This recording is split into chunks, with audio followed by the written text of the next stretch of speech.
What's going on, YouTube? Nathan back with another video presentation. I hope everybody's doing well. Hope everybody's staying safe. Before we get into the video, there's a few things I need to say up front. I'm happy the month of January is almost over. We lost some good people this month. People that have had a profound, particularly that I think have touched us in a positive way.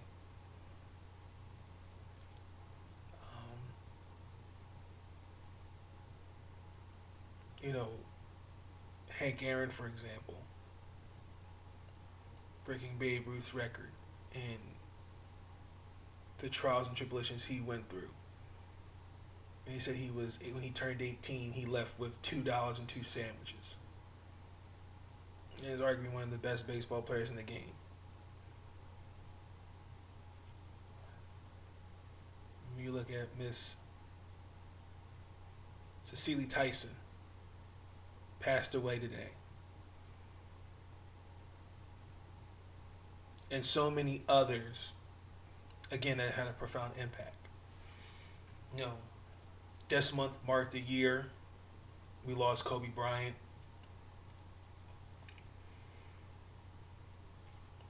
And 2020, honestly, for me, emotionally and mentally, was just not a great year for me. It was not. When New Year's Day, New Year's Eve came, I was ready for the ball to drop. I was ready for it to just be, I just kept saying to myself, Nathan, 2021, it's going to be a better year. Keep your head up, keep the faith. It's going to be all right. And I still feel that way.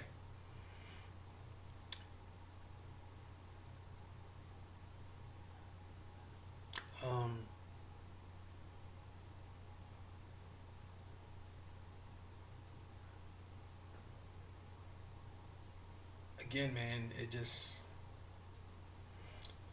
to me, I look at it like this.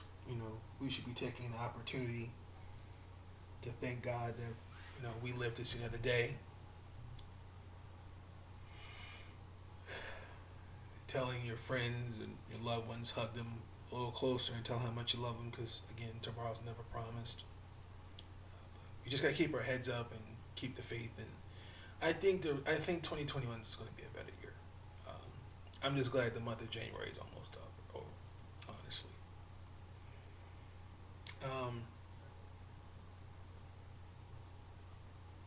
I will record 2 videos after this one. Bradley be on the Washington Wizards, and then Kurt Schilling, and then my issue with the Hall of Fame, period.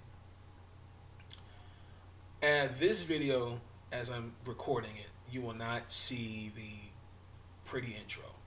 I'm going to just premiere it, and it's going to be uploaded ASAP. Once I'm done recording it. As you see the title of this video, Saturday, I had a family matter that needed to be taken care of. But Saturday, I was on Twitter, and I'm on autopilot. I'm just on Twitter, looking at the tweets about the AFC and NFC championship games, and something appeared on my feed, and it was a very disturbing image, which by now is pretty much everyone has now seen it. And I said, okay. I was like, wow. I didn't, my first instinct was like, wow, am I seeing this right? And then I said, okay, this has to be talked about because this is an NFL player. And I'm sitting back, I'm looking at ESPN, Fox, and not one word. NFL Network, not one word. Okay, because they get the details laid, and you know, they got to fact check. Is that correct? Is this true? And I'm like, okay, maybe we'll talk about that later. That evening. Nope. Monday, no, because in the midst, everybody was talking about, is Tom Brady, is this his best? Is this his hardest run to get to a Super Bowl? Is this you know Aaron Rodgers and you want to leave Green Bay? Blah blah blah blah blah. Other sports topics. This topic wasn't talked about.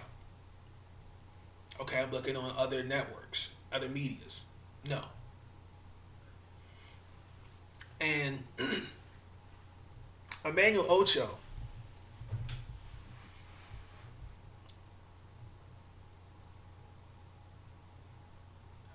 tweeted it out. And then Taylor Rooks, I have it here. She says, and I'm gonna leave it in the description. This was 2 days ago. Seahawks Chad Wheeler isn't being discussed much, but he should be. There are some absolutely terrifying accusations of felony domestic violence against his girlfriend. He was arrested and released on a $400,000 bond Tuesday. Now, Emmanuel Ocho, let me bring up the tweet. And again, I'll leave this in the description for y'all to see.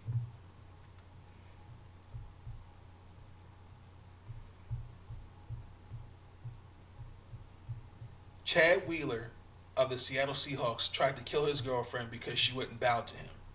He was even surprised at her survival.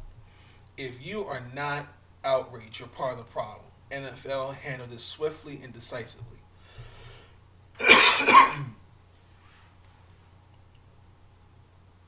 Chad Wheeler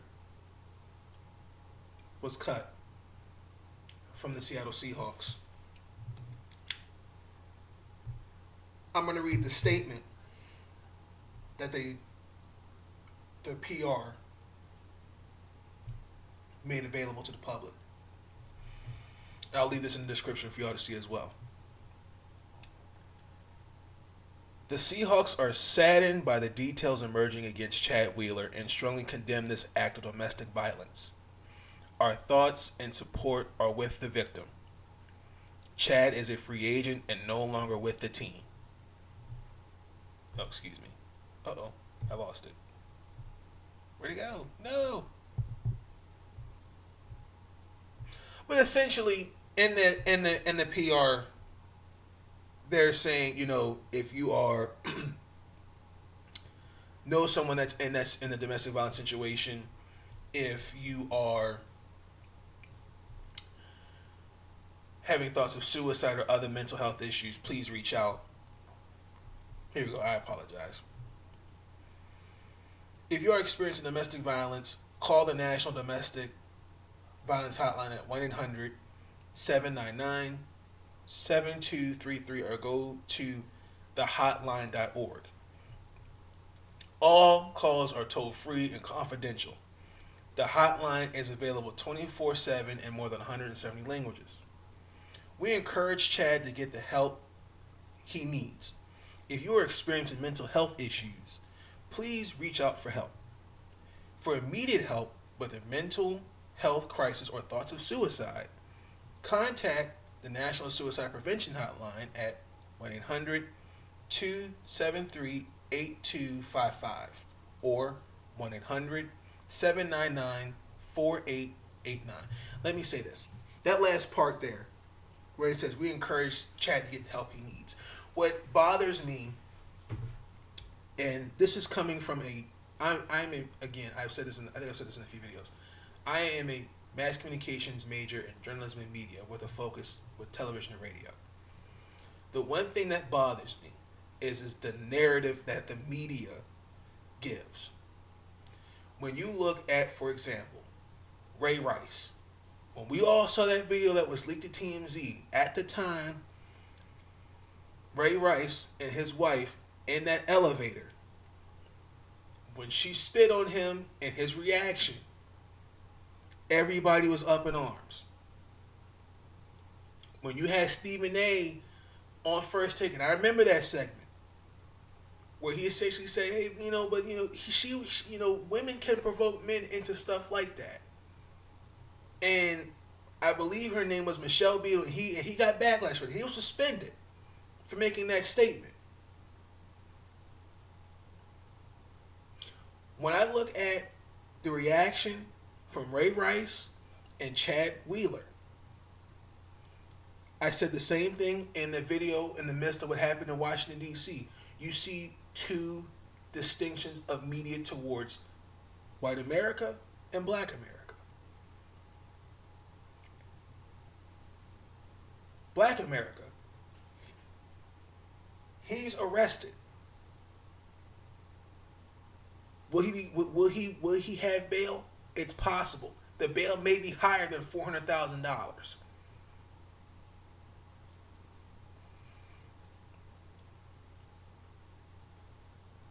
You'll see his mugshot, most likely, pasted all over the internet.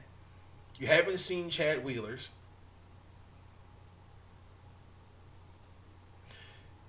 But what bothers me more, and again, I don't like this. We have to throw mental health, particularly when it comes to. I've noticed this more with white Americans, because it always seems as though the mental health is always the excuse, and we never hold them accountable. For example, with Dylan Roof, when in Charleston, when he went in that church and killed those innocent people, what was the excuse? Mental health. In Aurora, Colorado, at that movie theater, what was the excuse? Mental health. Tucson, Arizona, where Gabby Giffords got shot, what was the excuse? Mental health. When do we start holding these guys accountable? You hear, oh, he's schizophrenic. Oh, he came from this household. Even in Parkland, Florida, the same thing.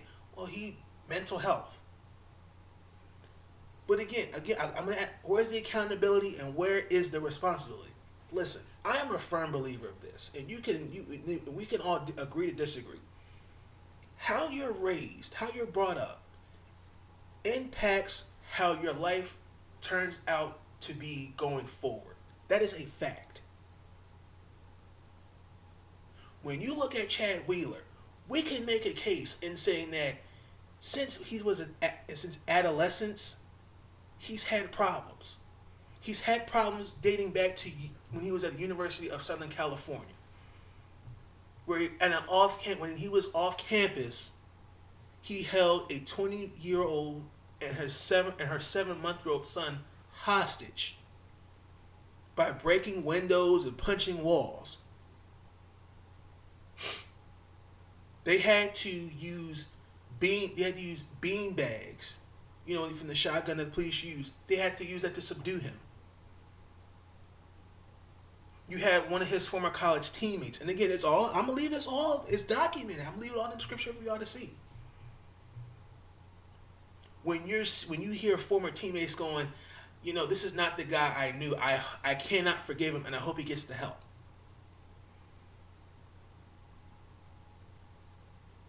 From what I'm understanding, he's bipolar.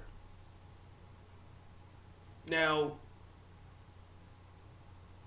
from what I'm understanding, according to his girlfriend, he hadn't been on those meds. And what's alarming is that when you hear that, we can honestly say that this is not the first time this has happened. I hate to say that. Because whether you like it or not, the warning signs are clearly there. I have a quote, same from Emmanuel Ocho's tweet. What was terrifying how cold he was. He thought I was dead on my bed and continued to eat dinner. When I ran into the bathroom, he said, "Wow, You're still alive while sipping on a smoothie.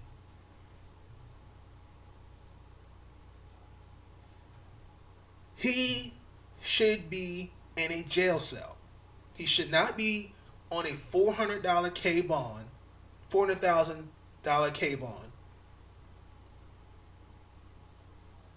and his attorneys are put him on house arrest with an ankle bracelet on. No, his behind needs to be in a jail cell. Look at the pictures. That's all you need to see is look at those pictures.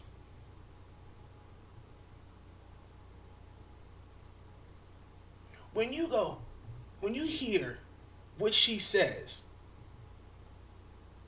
when you're so if someone tells you, "Wow, you're still alive," come on now, come on now. Now, I believe he tweeted events that happened over the weekend. This is from his Twitter, and I'll leave the tweets in the description.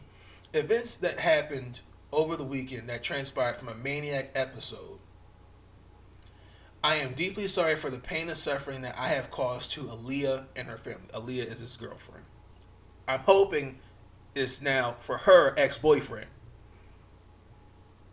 I apologize profusely for the turmoil that I have caused to my family, teammates, fans, and those closest to me.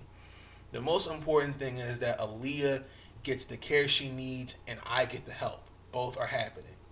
It is time for me to walk away from football and get the help I need to never again pose a threat to another. I cannot express my sorrow or remorse enough. I am truly ashamed. Well,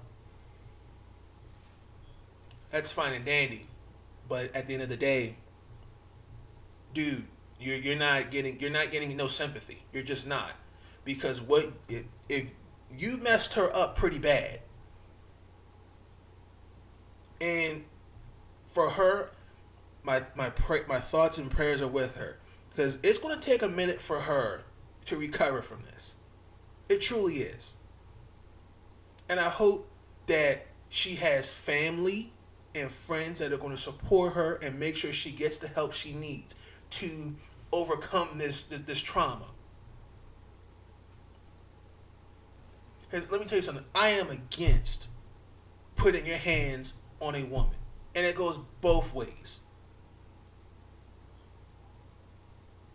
People may know me as a gentle teddy bear. As it said, give him the other cheek. Some instances, people will find ways to really push your buttons. Some people will do that.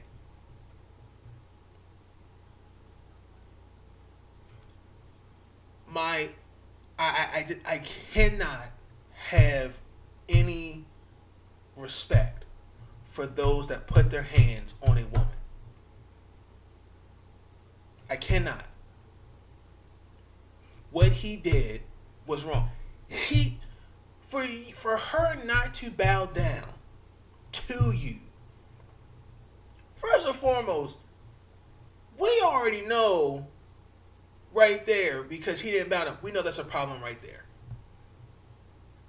So we can say that he's most likely probably been in previous relationships like that. But I have a question. I like to have asked, and this is serious. Particularly besides the media that waited up until today, because really, Emmanuel Ocho, Taylor Rooks, Marcus Spears, Nate Burleson, who went off script to really talk about this, right? Where is the divested community? Those that, particularly in the aftermath when Kevin Samuels made that video telling that woman she's average at best, everybody got in their feelings and made response videos to Kevin Samuels. But I have yet to see any video regarding what transpired with this Saturday. I have not seen that. Where's Jamel Hill up until yesterday, where she made a tweet saying that she had a loss of a family member. I'm not sure if she was referring to Sekou Smith, an NBA writer who died of COVID. I'm not sure if she was referring to him. But people were really expecting you to say something. Because if you look at her Twitter, she's all on the Trump supporters, white supremacists, etc. She's all on Twitter about that. Carrie Champion, Tyreek Nasheed. And I'll leave this tweet in the description as well. Let me find it. Hold on.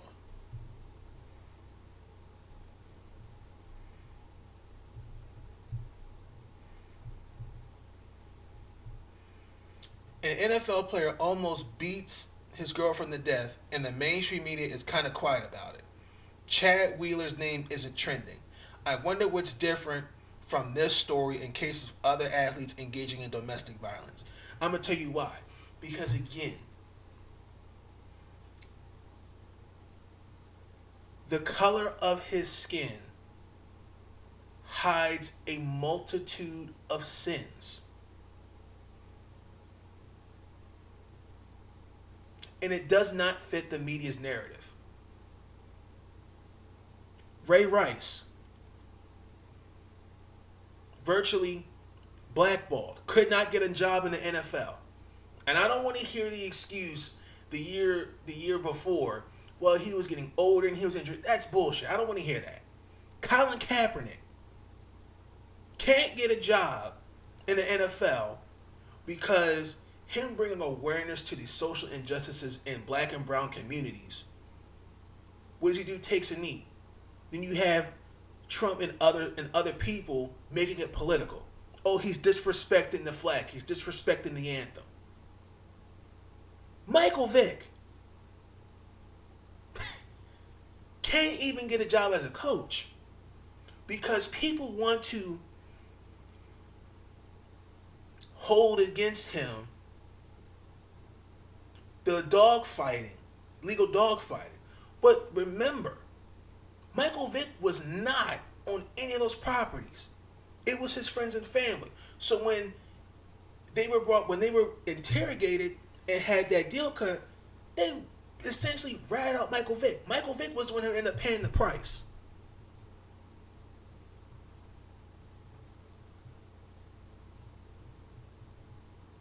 But when I'm looking at and again, Big Ben Roethlisberger, Pittsburgh, he had two incidents, like not like this, but he had two situations like that, and they virtually got passes, and no one really talked about that. But let me say this: to me, it should not matter whether you're a Pro Bowler, an All-Star, mid-level tier player, low-level tier. It does not matter. Because no matter what you do outside the arena or outside the field, you are under a microscope 24/7. I give Twitter credit for bringing awareness to this. Even though it's not being talked about the way it should be talked about, I find it disgusting that we have yet to hear from the divested community. I'm waiting to hear. I'm still looking for a video. I have been looking. I haven't seen one. But two things are going to come out of it. The first thing is they're going to give it a pass, and they're going to find a way to flip it and say it's the black man's fault. Those are two things that will most likely come out of the divested community. Watch. I guarantee you.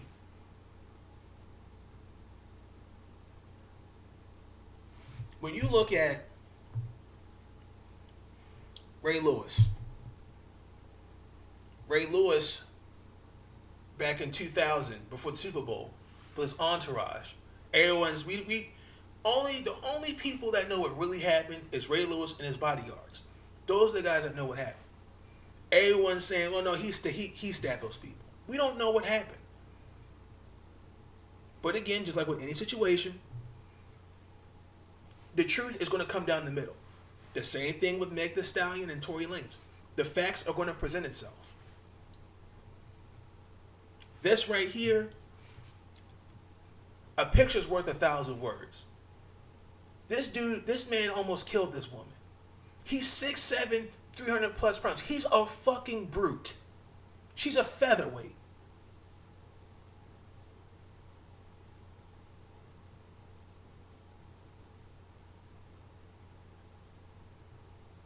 And on top of that, he knows good and damn well he should be taking his medicine.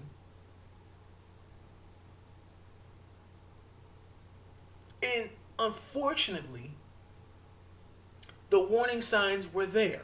I'm going to leave a video in the description. And I watched a video of someone who was a victim of domestic violence. And I want you to watch that video closely.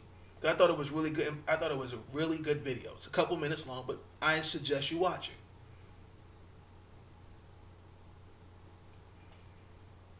Now, I'm hoping and I'm praying she does not go back to this brute. I'm praying she doesn't.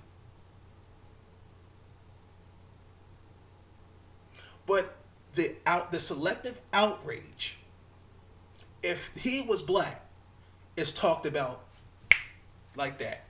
Within the hour, it's being talked about. And I hate to bring race into it. I really do.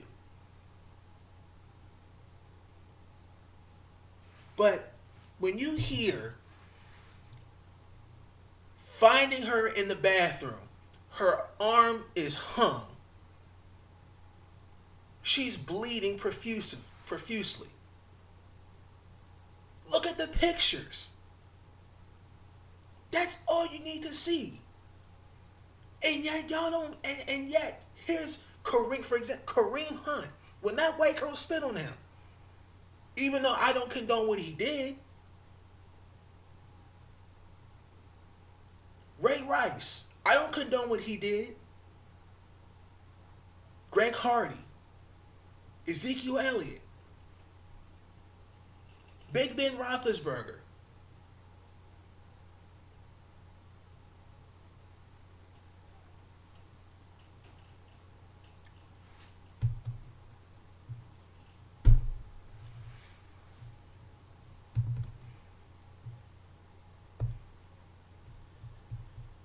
Let me get into the Como News article.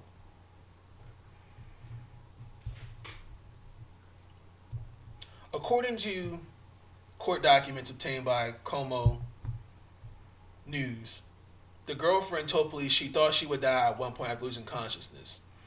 Through the ordeal, and again, expressed surprise. According to reports, the drama unfolded at about 9:45 p.m., where officers were dispatched to the report of domestic dispute in an apartment. Dispatchers told responding officers that the victim, Wheeler's girlfriend, and her family had called 911 and reported she had locked herself in a bathroom after she was attacked and strangled unconscious by Wheeler. When the officers arrived, they heard a woman screaming and had to force their way inside the apartment. They broke down the door to the locked bathroom where they found Wheeler and his girlfriend. She was crying in pain, her face covered in blood, and her arm was hanging limply at her side. The officers got Wheeler away from him and managed to fully detain Wheeler after he resisted and was heard crying out, "Sorry, I don't beat women," the case file says.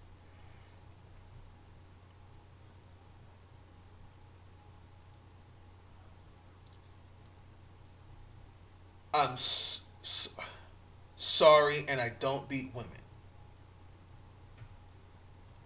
Because she doesn't bow down to you, that gives you the right to beat her to a bloody pulp, to strangle her, damn near render her unconscious, break her arm. because she doesn't bow down to you, that's okay? You know, I also want to point, he stands he's 7'6", he weighs 310. She is 5'9" and weighs 145. She began to lose consciousness and tried to fight back, but grabbed her arm and twisted it.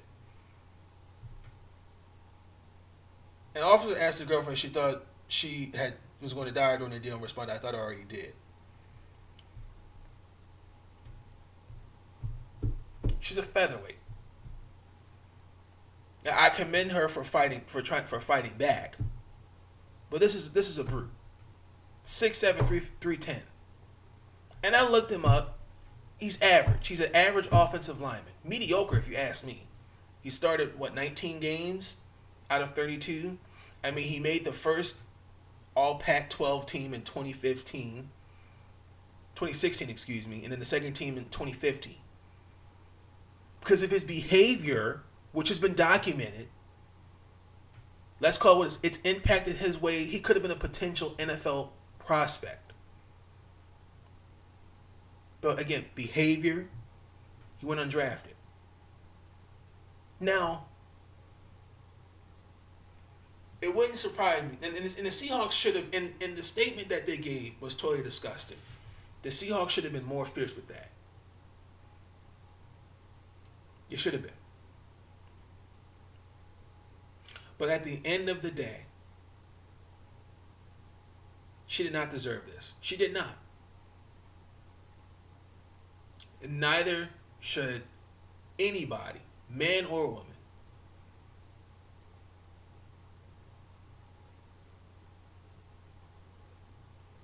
I pray that, again, she gets through this ordeal, this trauma. I really hope that she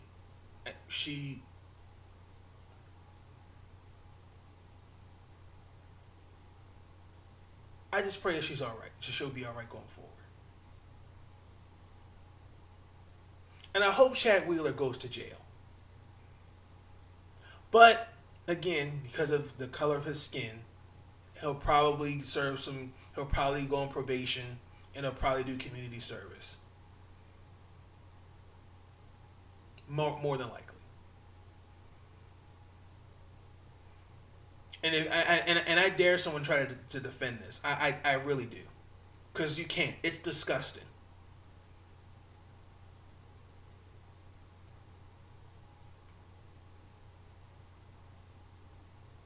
But I'm really angry at the selective outrage that the mainstream media and those particularly in the divested community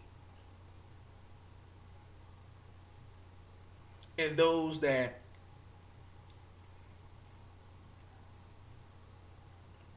will find a way to will flip this script. I know that's going to happen.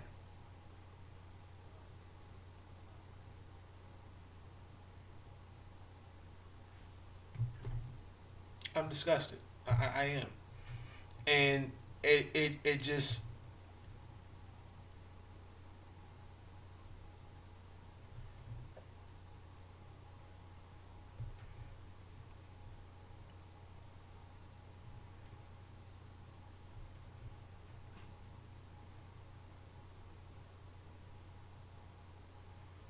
My only question is, going forward, is how can the NFL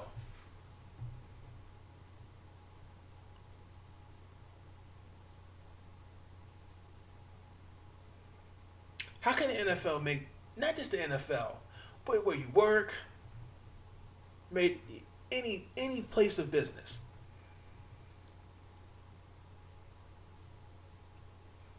how can you put a stop to this?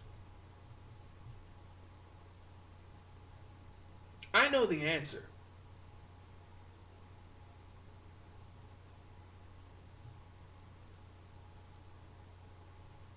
But at the end of the day, it should not have happened. But at the end of the day, I know particularly, and I'm going to keep saying with the divested community, it doesn't fit the narrative. It doesn't. And I'm I'm waiting. I'm waiting to see a video, but I know it won't happen. But we'll see. We'll see. And then for those that, particularly in the mainstream media, ESPN and other networks, Jamel Hill, Kerry Champion, who I didn't hear from up until yesterday.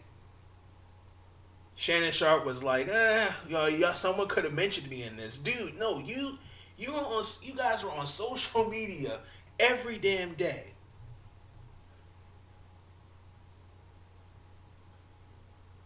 You see it just like I can see it. I don't have a blue check. I don't have a blue and white check mark.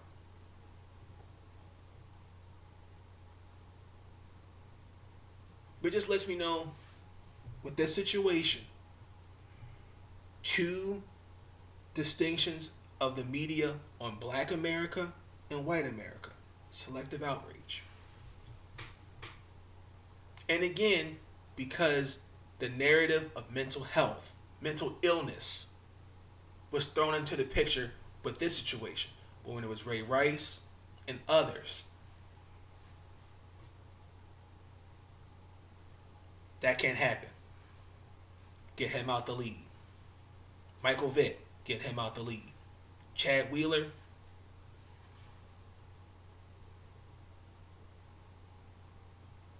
silence. Pretty much utter silence. And you still don't hear anything. Probably by tomorrow, you won't even hear much. You'll probably see it on newspapers, articles like on New York Times, LA Times, USA Today.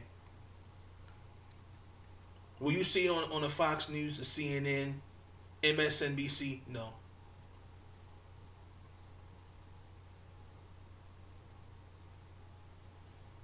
That's all I wanted to say in this video.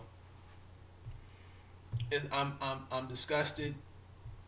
I'm upset, and I'm please share the video, because I want to bring attention to this. This is no joke. This is serious, and just for the sake of the video, because ever since the start of COVID, we have seen cases of suicide increase and other mental health issues increase. If you are experiencing a problem, mental health, whether you thoughts of suicide, I gave you the numbers. Please seek help. If you are in a situation where there's domestic violence, seek help. Call somebody. Understand that there are people out here that are willing to help you and see you through these type of situations. It's not going to be easy. We have to take it one day at a time, step by step, to overcome the trauma that you may have suffered in the moment, or you suffered throughout a certain period of time. But when you don't speak up and you don't say anything, look at what happens.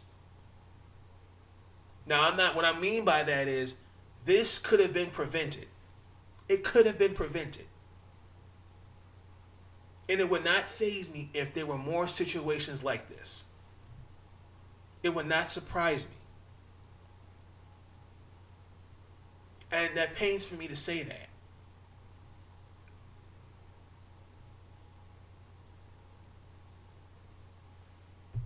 Again, I'm going to leave all these links in the description for y'all to see. Be on the lookout for the other videos. Y'all let me know y'all thoughts. How y'all feel about it. With that being said, I'm out. Peace. Stay up.